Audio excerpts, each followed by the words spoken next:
Hi, everyone. Welcome to our spiritual sojourn. Thank you for joining us. Hi, Tom. Hello, Lori. How you doing? I'm doing really well. How about you? I'm doing well. And we have a wonderful guest with us today. I'm so excited. We have the great Charles Cox with us, and I have so many questions for him. Hi, Charles. Welcome. Hi, thank you for having me. So glad you're here. So, what I would like to have us discuss is parallel lives. And I know you've recently had that discussion at another meetup. But I still have questions. Oops, you disappeared on Sorry, me. I did because I'm a goofball. I had to go check something in a parallel universe. I really did not do that on purpose. See, you're already moving from this reality to another, to a parallel life, and here we are. So, right into it. Thank you. Right. So, can you explain or at least share your take on what does parallel lives, parallel universes, what does that mean? Well, this could be a really big subject, so I'm just going to try to jump in and if you feel your head going underwater and you can't get it back above water, wave at me and we'll try to get you back above water a little bit. I think that um, I've been thinking about this for a long time. And I'll give some examples of like flags that have come up for me that that indicated that there might be other things going on than just I'm born into this life and I live this life. I'm I'm always been suspicious. I got to be honest, and suspicious in a not in a bad way, but the whole um, the whole storyline of I'm born into a life and I have this life, and after this life I have an afterlife where I look back at this life and then I make choices about my next life, and then I go into that life and have that life, and it it fits our need for a narrative, uh, but it didn't seem very efficient. Not that the universe has to be efficient. I mean, because basically you have eternity, right? But that's a whole nother question. We'll come back to eternity later. Once your head has exploded, then we'll start cleaning up the pieces with eternity. Um,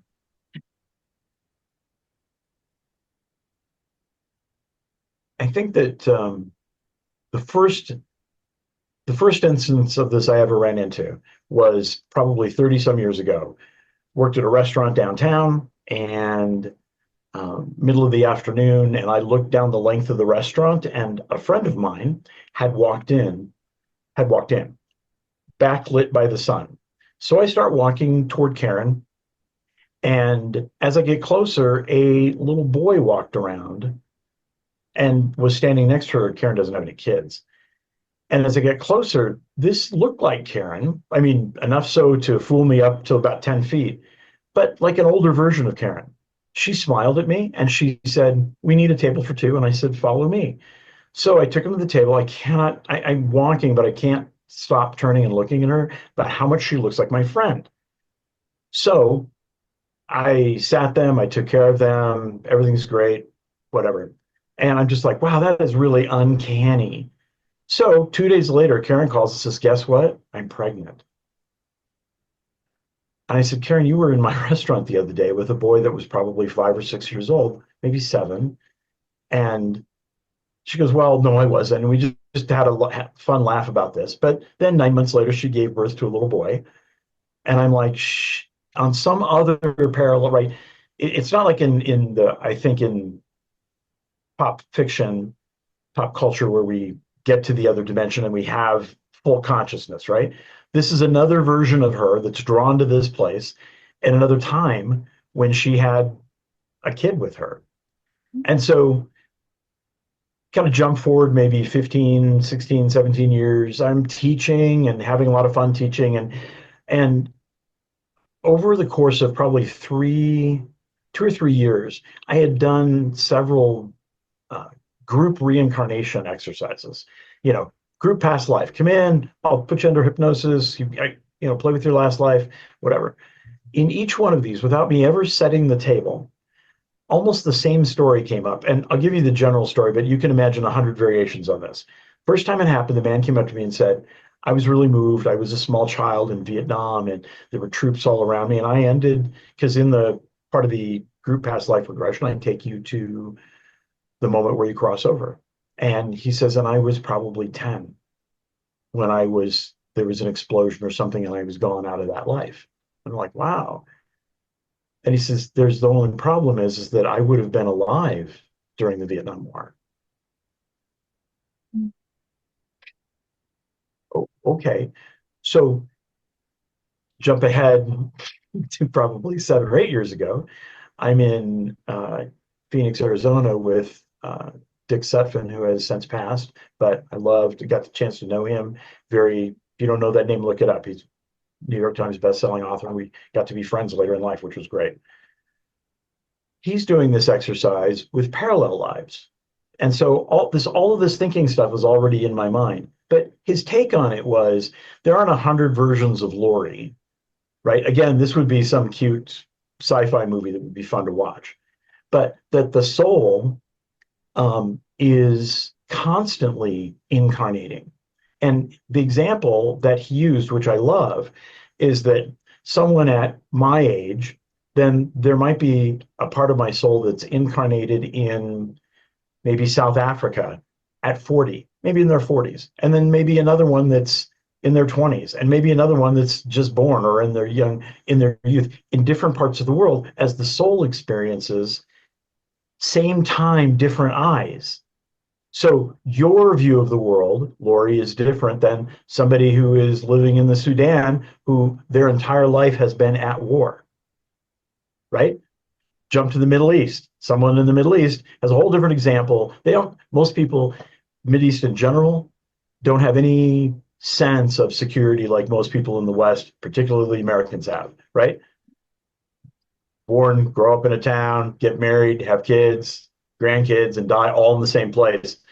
State lines never change, names never change, populations never change. It's just it, right? So I'm in Phoenix with Richard Sutphin, and he does this parallel life thing. He gets me under hypnosis, and I'm standing in front of a man who looks Middle Eastern, and he's dressed in a military outfit, and he's talking to me. And so I stopped him and I'm like, because I'm thinking this is myself, right? I'm still stuck in the 100 versions of Charles somewhere. Why the military?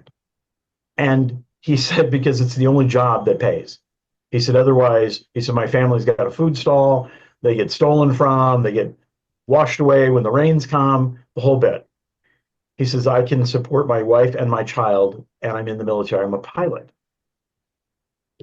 Pilot. This is all new to me, right? So he says something odd.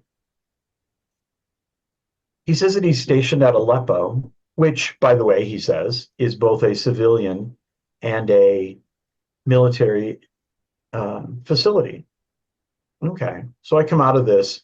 Nowhere in the West, nowhere in Europe or here, we don't have mixed Air Force bases and airports. It just doesn't happen. So when he let us out for a break, I huffed back to my room and got on the internet, and I'll be damned if Aleppo is not a combined Air Force facility and commercial airport. What the hell? So this just got me to start thinking about this idea that instead of a life, a death, a middle life, a new birth, another death, right? Because we perceive time runs that way, that it would have to be like that. And the example I gave you wouldn't necessarily even be true. I might be alive here, and maybe I don't have another, part of me that's around, but maybe it's only 8, or maybe there are hundreds. This whole idea that parts of our soul are incarnated around us in this world, experiencing this world, is fascinating to me, and that we would be working on different things. So it's I think if you talk to most people, they'll say, well, I came into this life to do this thing, and you'll catch me rolling my eyes when someone says that. But I don't know that that's not true, but I don't know that it is true either. They're they're stuck on that, right? I came here to do this. Okay, well, whatever. But your counterpart of that wouldn't be doing that.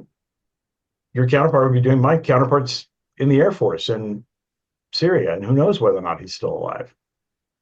I find this fascinating as a way of the way that it was explained to me. Imagine like a centipede, and instead of the soul, like I am the embodiment of my soul. Me and my soul are one. This is the whole thing. The way it was explained to me was like a centipede, and all of these legs as a centipede, as they reach down into the physical world, are an incarnation. And as the soul is moving forward and the legs are moving like this, there are all these multiple incarnations that could be happening right on top of each other. And I love that idea. There's something from the like ancient spiritual teachings. Not that it's arcane, but it just seems really simplistic and sweet. This idea that God created the universe and then broke himself into an infinite number of pieces to look back on his creation. What if that is what we're experiencing? This is not about trying to refine my soul or be a better person, or I came here to be a fireman or a doctor or a father or whatever. But I'm just part of this infinite number of shards of God looking back. And each one of those would be looking just through my eyes. But they are connected. It's not one soul. The breakaway from traditional teaching, I think, is that it's one soul. It's my soul. I'm going to pass away. You're going to have a seance. I'm going to come visit you. Oh, Charles's soul is here. That's great. That's great. But maybe that's not true. And you know that I'm a medium. So part of the story as it evolves in my head has been for years, when a family member or a friend joins me in a reading, it feels very much like they have come, one, on purpose, and two, they've come some distance. So this idea that grandma is right here doesn't pan out with my readings. Now, you and I might feel grandma around, but grandma, if you feel grandma around, she's not hanging around you. She's come and you feel her presence, but then she goes back someplace, wherever that is. And the story that I've built in my own mind about this, this idea that like Patrick Stewart plays Jean-Luc Picard, but Patrick Stewart is not Jean-Luc Picard. They are not the same. And so the soul of your mother, the soul of your father, come here like an actor. They play this role. And then as part of the readings, right, they have to revisit that role. They're not on the other side being, what's your idea in the infinite of the universe? I'm Lori's mom. Nothing it's your mom or my mom or Tom's mom, but that's not who they are. That's just some role they played. Mm-hmm. And so when they come back in a reading, then they're coming from some place where they then put this hat back on and they revisit things about your life. My joke always is, on more than one occasion, someone has said in a circle, Charles, I feel like your mom is here. Great. And almost always they'll be like, wow, she's just this shining bright light of love and happiness. And I'm like, not my mom. Yeah, I can think of some people that might be standing next to me, but that would not be my mom. It just wasn't who she was. And she'd have to come back and identify that way. Not that way, but have to come back and identify in a way that I understood that's who she was, or I wouldn't get that. Because there's this giant soul. So the whole idea of parallel lives is that we are, and parallel universes, is that we are working on stuff all the time. The way reincarnation is taught in the West, particularly in the United States, it is live, die, middle life, reborn, live, die, whatever. And in the East, the Hindus particularly talk about the wheel of samsara, which is this wheel of just, and it is, and nobody likes this word, it's endless. It's this endless motion of this soul incarnating over and over and over. In one life, I'm a male. In the next life, I'm a female. In the next life, I'm white, and then I'm black, and then I die at birth, and then I live to be old, and another life I have money and I'm healthy, and another life I'm poor and I'm healthy, and I just all these very like the universe is trying to play out all these stories. And to me, this resonates with that older thinking about the wheel of samsara, that my soul would be working on all of these things at the same time, not as some drudge, but I want to have these experiences. There are a number of books that were published in the 80s, supposedly channeled. Again, I don't know, but the storyline of the book, whoever's channeling this, they're channeling some angel, and it's always very condescending. It was hard for me to get through these books because it's like, oh, you little people on earth, you're in kindergarten, maybe pre-kindergarten, just stepping on each other's toes and poking each other, and whatever, just so cute. I hated those books. And in all the years that I've read, all of the interaction that I have with spirit around me, spirit is in awe of us. We choose to come into this life, choose to come into a body, knowing that we only have so many heartbeats, knowing that we're coming into a world where we're not going to meet very many people that love us, and we're probably going to leave this world not having loved very many people. And it's a dog eat dog world, and we get buffeted around, and other people's goals come in front of our own. And we chose that. It'd be easier to choose the mythical Christian city filled with cherubs and harps, and I think I'll have one of those lives. But we don't. We choose this. And so I think that wheel of samsara, I think that is another version, another way of looking at this, that our soul is always working on different things because it wants to. I want to have this experience. I want to have this experience. And if you think of the analog of the analog of the digital, maybe in our life when Laura, you say, I took this trip to Europe. Why? Because I always wanted to go there. Do you need a better reason to go to Europe if that's what you want? No, I've always wanted to go to Europe. And so on a soul level, if that's the analog, then maybe the digital part of this is you got run over by a car. I always wanted to get run over by a car. I thought that would be great. I wanted to be poor and unhealthy and lonely, and almost like a studio audience is clapping with glee, right? Like, like you chose all this stuff. I don't know that we chose this, but somehow it looks like that.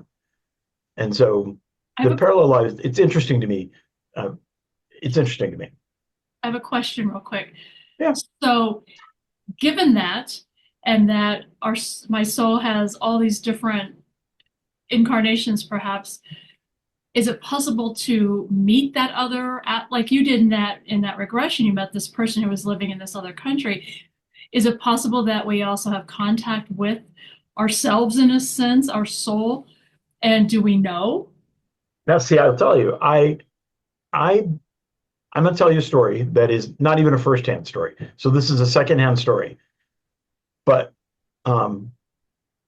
Richard told me that one of his students just felt very strongly about having a parallel life, another part of them that was alive in some Caribbean island. And apparently she had time and money on her hands.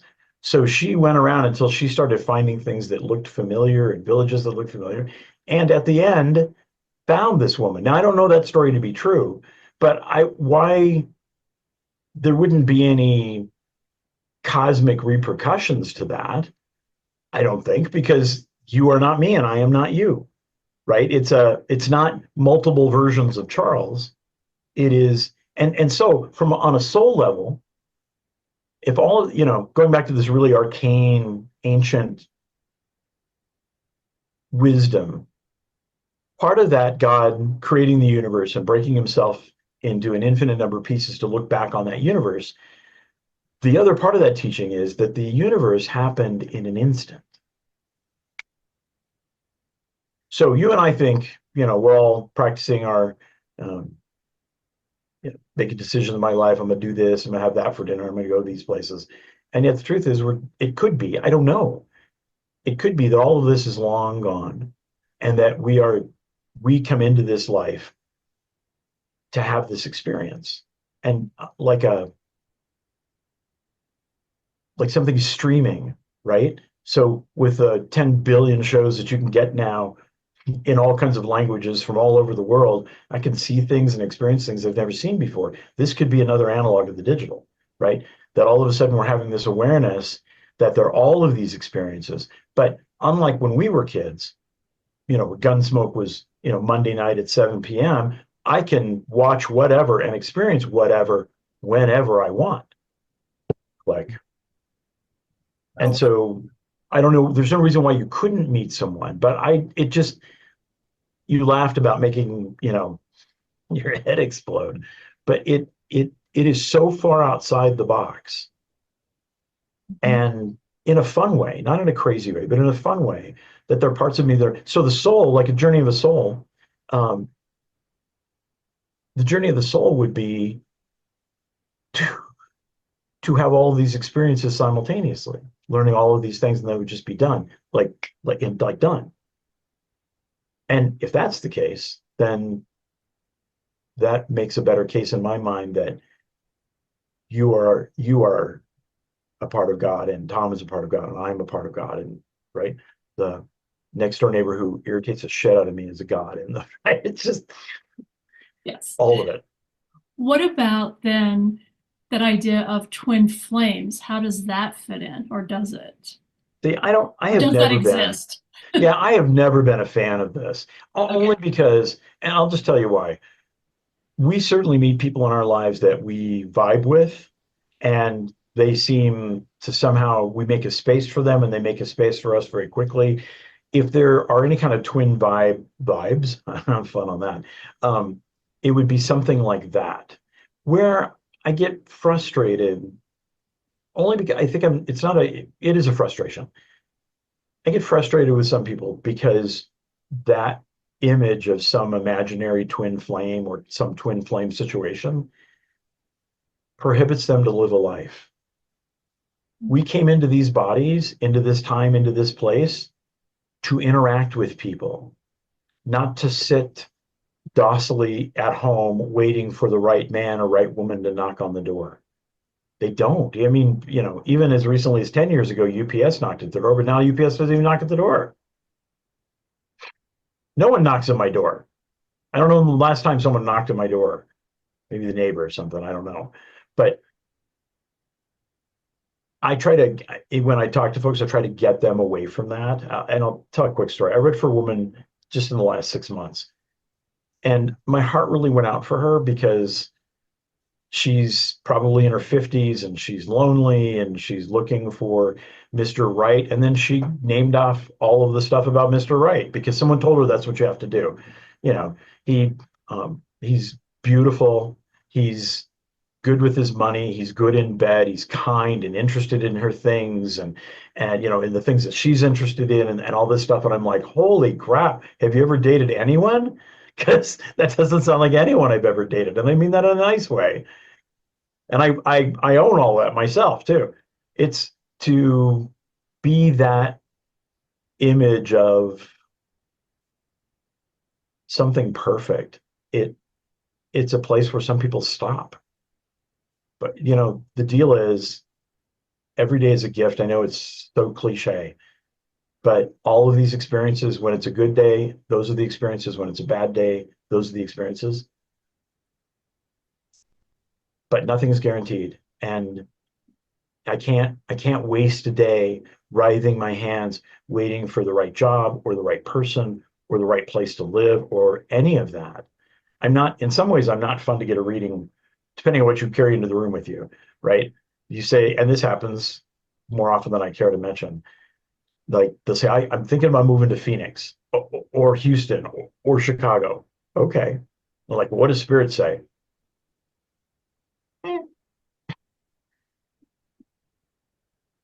Truth is, if you've got a good deal, got a job deal or something like that, you want to take in Phoenix, take it. If you're leaving Denver to get away from all the stuff in your life, when you pack up that U-Haul, you're going to take all your stuff with you. You're going to go to Phoenix and make the same friends, not the same people, but the same friends, because you came here to work on karmic lessons and they have karmic lessons to learn. So you're just a new student in a same classroom located across the country. And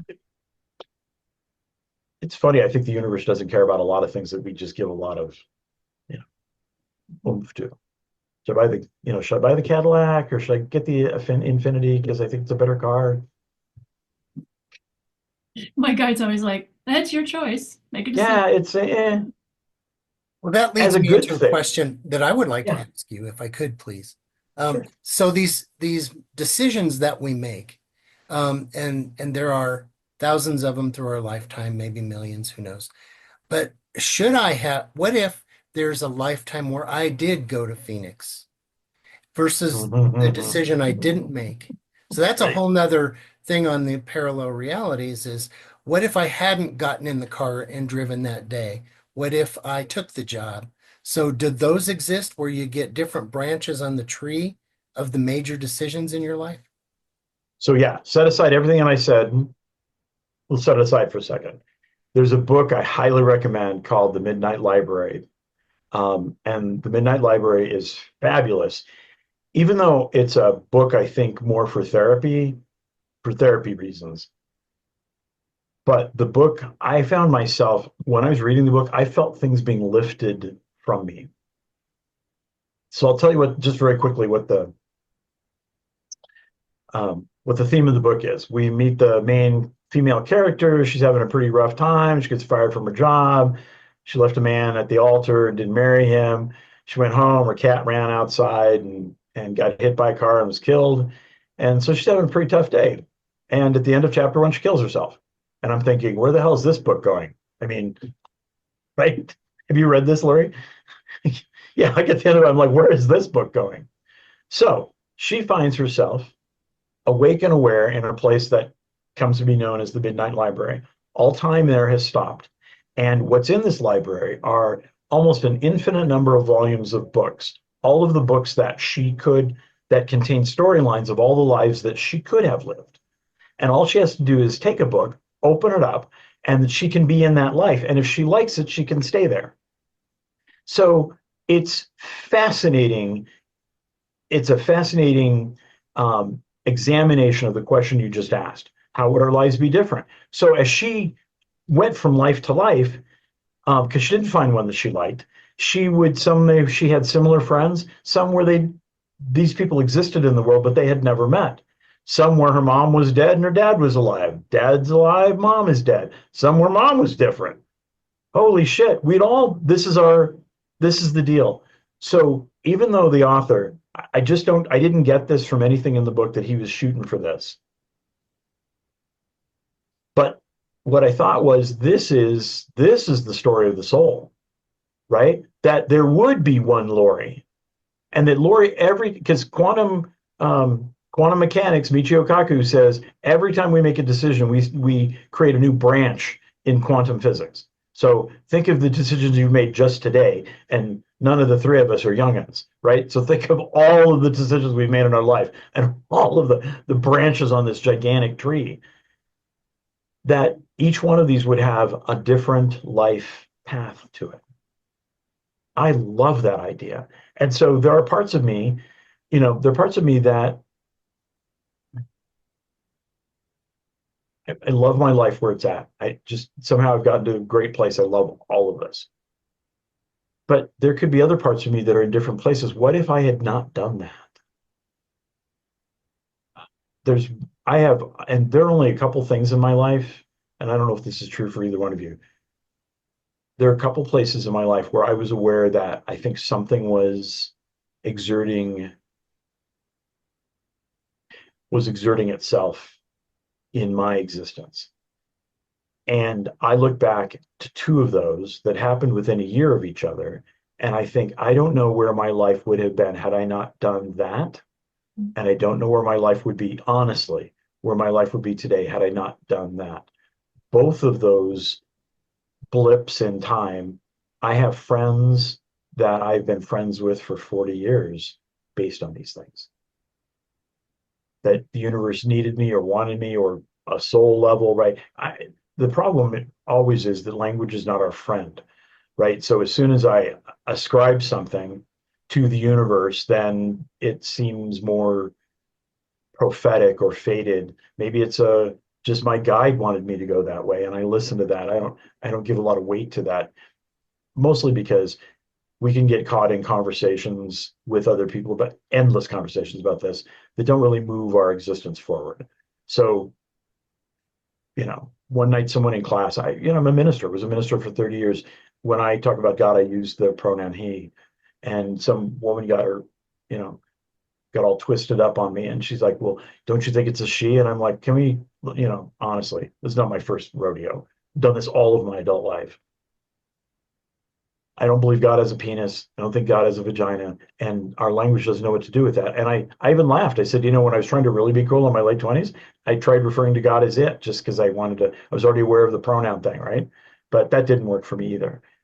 It's having our ability to connect with it oftentimes supersedes language. And certainly, he God, she God, they God, God could care less, and God doesn't care if you call him Buddha or Jesus or Muhammad, or not like, oh my God, there's Tom again calling me Jesus.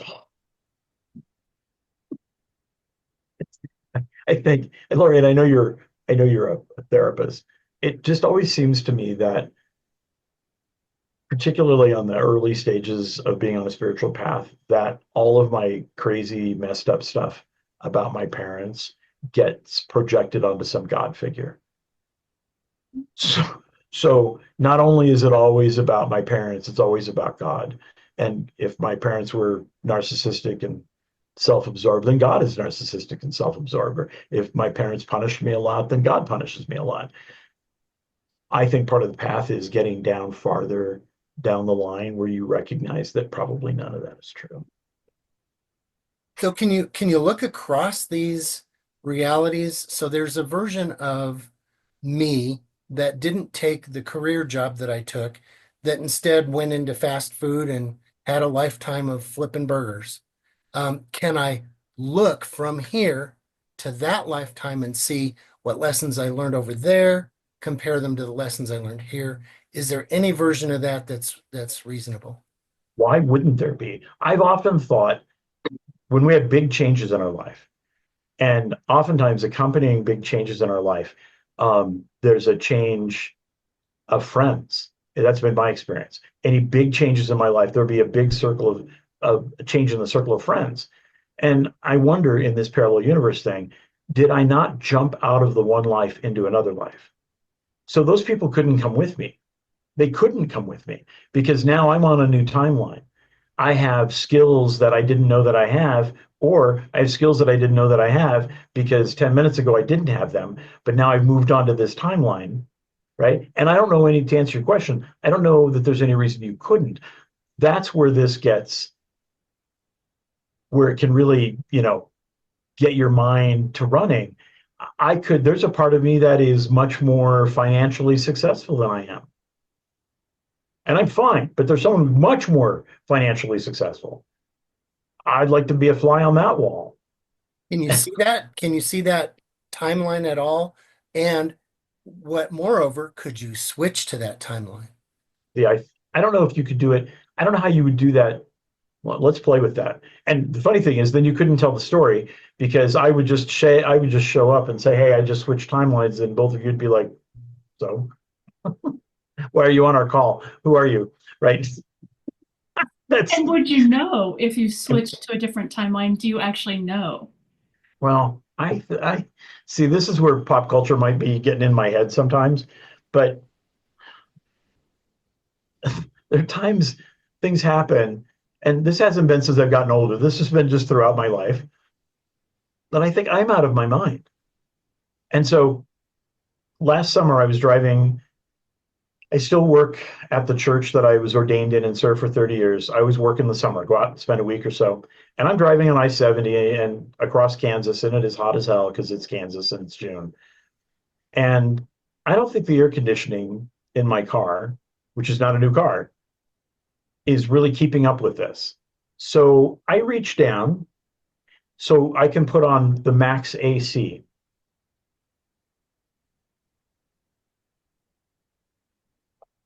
There's no max AC button. I can see the max AC button in my head. This car, so last summer, right, we've had this car for over 6 years. not a new car, not the first time I ran the air conditioning. But somehow I have shifted slightly into a different car that does not have a max AC. Telling you this, I see this in my head. Have no idea what this is. That Honda, I'm certain that Honda has a max AC, but my Honda does not, or at least not the one in this universe. And so we're not out of our minds. It may be, what if these are the changes that we experience are more like very fine tune that you would do on a radio receiver, right? So you're just off the frequency a little bit, because honestly, you would be nuts if you switched, Tom. If you switched your world around, where all of a sudden you went and you're just gonna, you know, you're gonna work in fast food.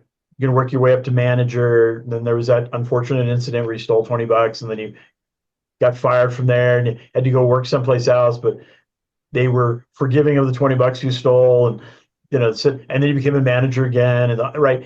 If that guy just showed up here, it'd be hard to it'd be hard to interact with you, because those experiences are not shared universally across the network. So you would take with you all of your experiences in the lifetime. Someone would hire you because of your resume, and then couldn't do the work that you want, because they'd be qualified to come over and flip burgers at the barbecue, but they wouldn't have any, any professional experience that you have. This could get really funny in a weird way. Yeah. So is there some point where all those parallel realities get back together and sync up so that you can move forward to the next step, the next lifetime, the next splits? But my takeaway from the Midnight Library, I wouldn't have to have another life. I would have had all of these. Oh, right? Yeah. So then this vehicle doesn't make any difference at all. It's more bougie to say, I spent a lifetime where I was white, one where I was black, and one where I was rich and poor and powerful and completely a victim. And right, that sounds, again, back to the narrative thing that always is suspicious to me.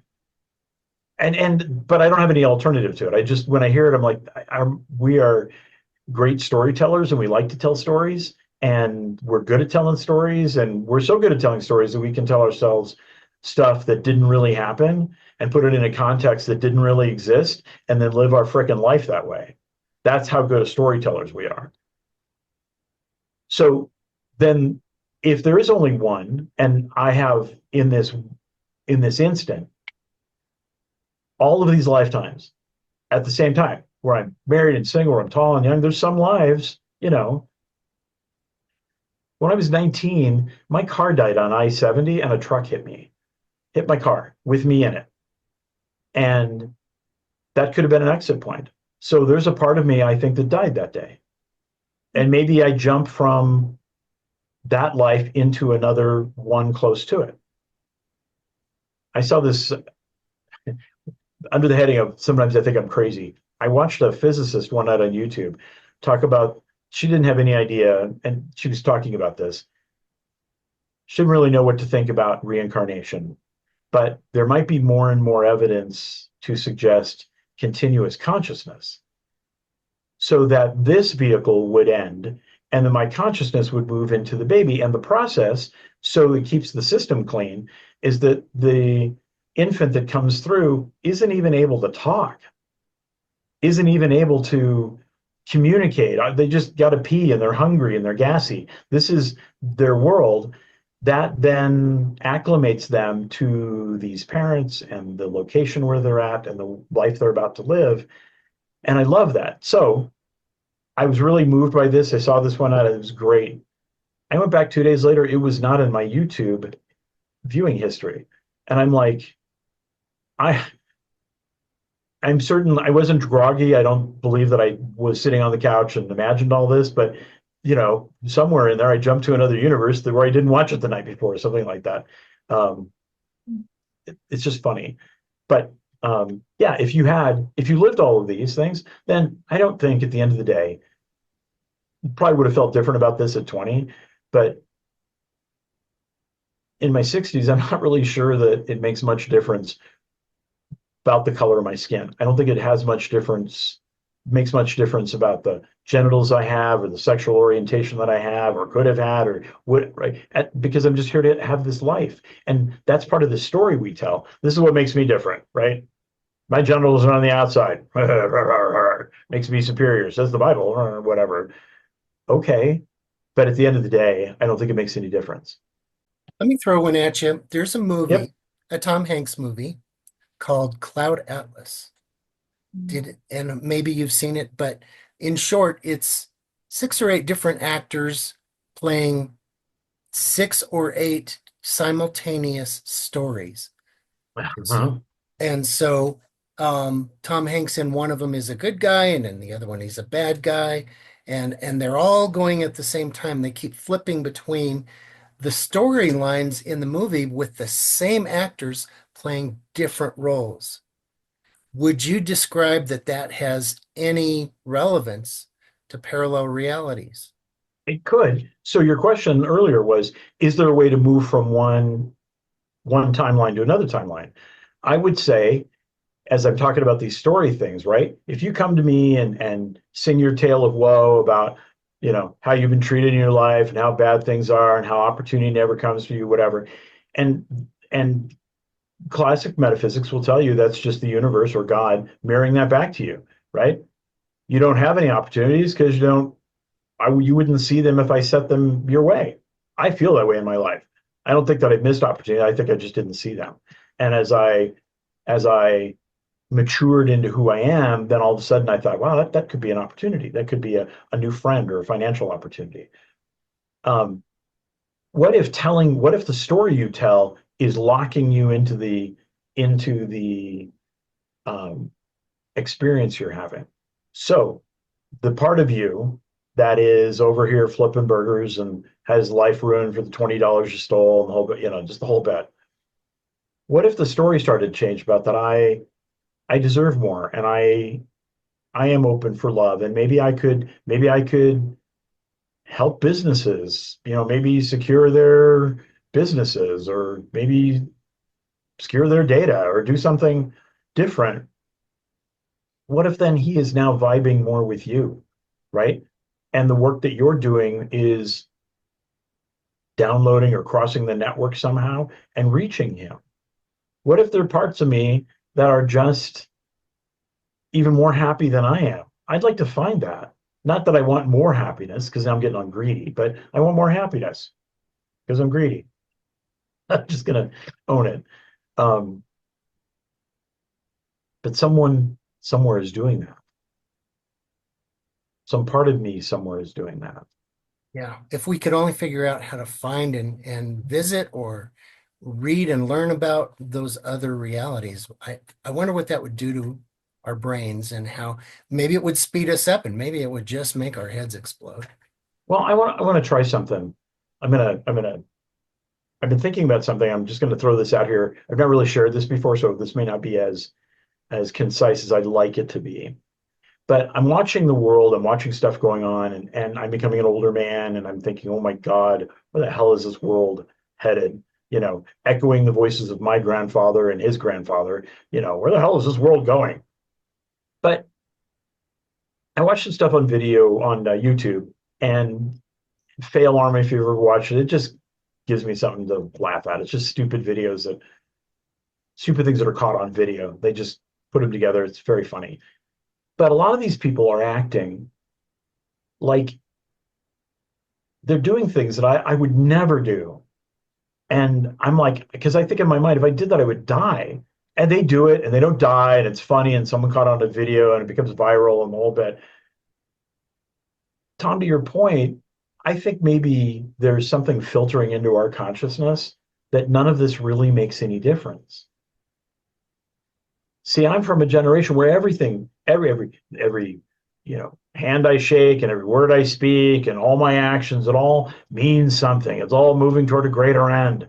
What if there's this awareness filtering into our consciousness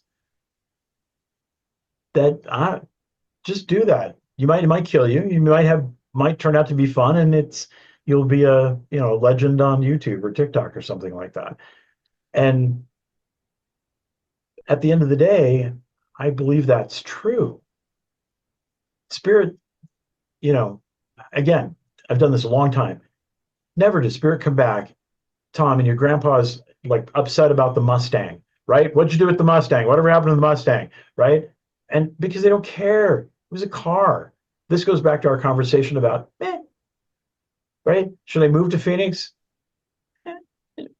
Should I move to Houston?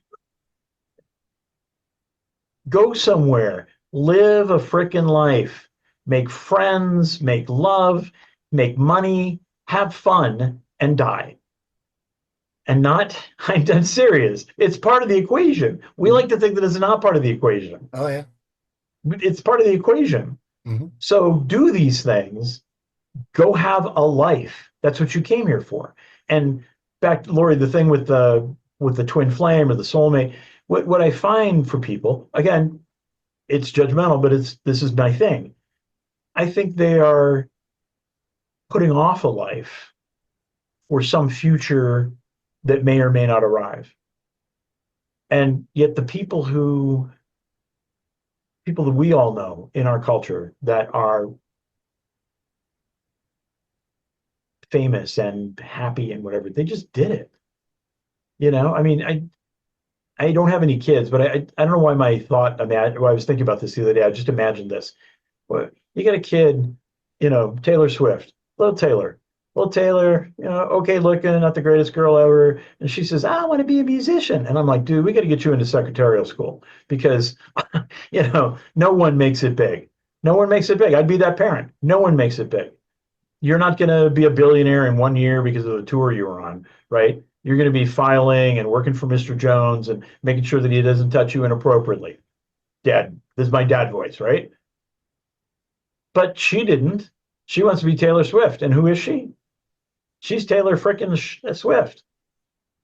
And why isn't that true for all of us? And yet we couldn't live in that world. We were all on the top. It couldn't be equal like that. But I think that happens because then we can look at other people and be like, I'd like to be like that. I'd like to be like that. I don't want to be like Taylor Swift because I look terrible in a skirt, but I'm just saying. Lori, I always love that you laugh at my stuff. You can come to any one of my shows. Just sit in the front row and giggle at my stuff. Well, my experience has always been it's a lot of laughs to attend your classes, and I love them. Mhm. So, Yeah, you could do a meditation. I mean, part of a meditation thing, if you wanted to, not spend a lot of time on it, but why wouldn't you let your consciousness float over someplace? And That's cool. my when I talk to the universe, I'm always like, I don't need to know everything. I just need to know what the next couple steps are. So my thought in the meditation would be, I don't need to know the 400 different lives that Charles is living. Take me someplace that might have something I can use today. Some piece of knowledge, financial knowledge or relationship knowledge or friendship knowledge, wisdom that I could use in my classes. Take me to one of those. And that may not be far off the mark where I'm at. That's what I would do and see what you come back with. The worst that happens is you had 10 minutes of sitting restfully. That'd be terrible in a world we live in. true enough. Now you're teaching classes, and we were kind of up against time here, but I'd like to have you give information first. How can people contact you? How can they find your classes? And do you have any other materials you would like to make people aware of? If you Google Charles Cox Psychic, I come up everywhere. It's pretty easy to find. The website is denver-psychic.com. And I teach classes at ISIS Books in Englewood. And I have for 15 years plus, which when I say that out loud, I'm like, what the hell? But I like the location and I like the vibe of the building, and it just has worked out really well.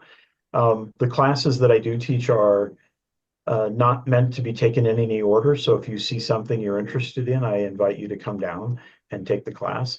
And they're almost all experiential because adult learners learn better that way. I could talk for 2 hours, trust me, and you'd like it and you'd pay for it.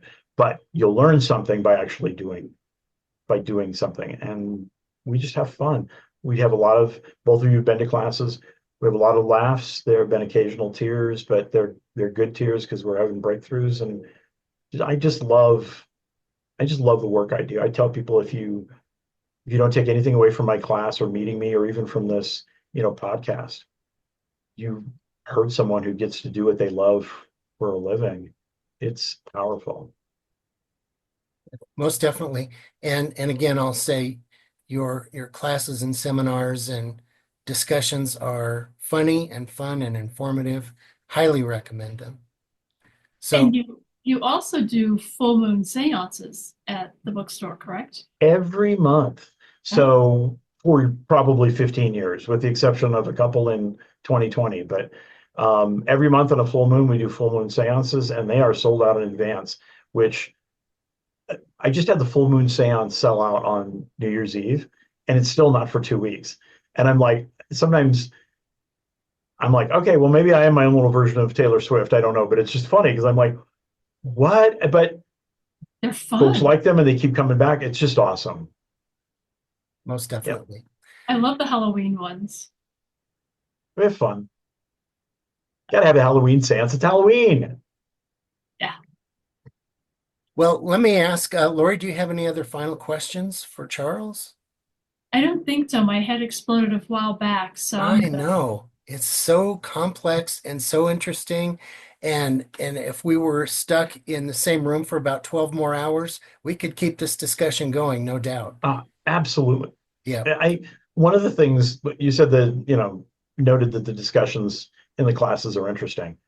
I love this topic matter. I love the subject matter, right? So you'll say something, and then I'm interacting with what you said, and then Lori throws something in, and it just blossoms out like this. I take all of it home with me. I feel in some cases that I got people that are paying to be in the room with me who are my teachers. Yeah. So I really work this out well, right? I'm getting paid and they're teaching me. It's great. That sounds like a Taylor Swift kind of scam, if you I ask think me. so. Right there. All right. Well, with that, I'd like to thank Charles for being with us today and for his time and expertise and experience, all that. It's been wonderfully informative. And I'm not sure I have probably more questions than I did when I started, but that's the beauty of this.